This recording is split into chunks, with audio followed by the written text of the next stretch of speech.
Chapter 14. An Enemy of History.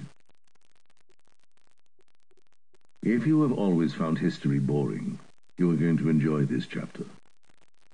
At about the same time as Hannibal was in Italy, that is, shortly after 220 BC, an emperor was ruling over China who hated history so much that in 213 BC he ordered all history books and all old reports and records to be burnt, along with all collections of songs and poems and the writings of Confucius and Lao Tzu.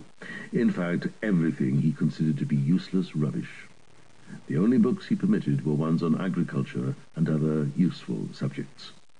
Anybody found in possession of any other sort of book was to be put to death. This emperor was Shi Huangdi, the first emperor of all China, and one of the greatest warriors there has ever been. He was not born into an imperial family, but was the son of one of the princes I told you about, who ruled the many Chinese provinces. His province was called Xin, from which his family took its name, and it is likely that the whole country, now known as China, was named after him. There are certainly more than enough reasons for China to take its name from the Prince of Qin. Not only did he make himself the first emperor of all China by conquering all the other provinces one by one, but he transformed the entire country. He threw out all the princes and totally reorganized his empire. And if you ask me why he hated history and destroyed all those books, it was because he wanted to wipe out every trace of how things had been done before, so he could build an entirely new China, his China, starting from scratch. He built roads everywhere and began work on an enormous project, the Great Wall of China. Today it is still a massive construction, a double wall made of stone with tall towers and castellations, winding its symmetrical way over plains, through deep ravines and up steep mountain slopes as it follows the line of the frontier for all of 4,000 miles.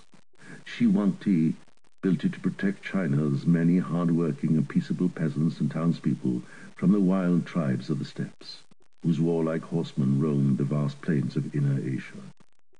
It had to be strong enough to resist their incessant raids with all their looting and killing, and he succeeded. Of course, over the centuries, the wall has often been rebuilt and strengthened, but it is still there today.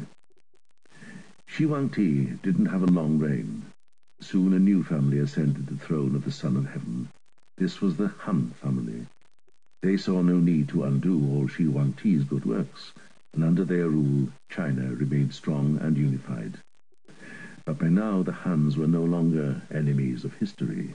On the contrary, they remembered China's debt to the teachings of Confucius and set about searching high and low for all those ancient writings.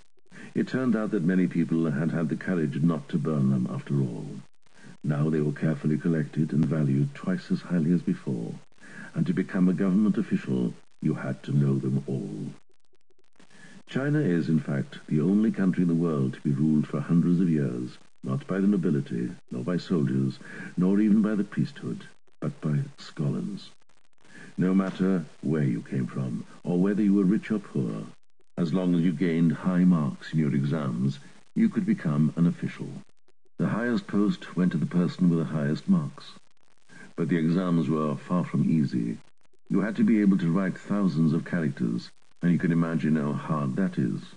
What is more, you had to know an enormous number of ancient books, and all the rules and teachings of Confucius and the other ancient sages off by heart.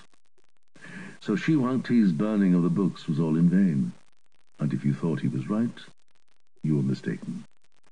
It's a bad idea to try to prevent people from knowing their own history. If you want to do anything new, you must first make sure you know what people have tried before.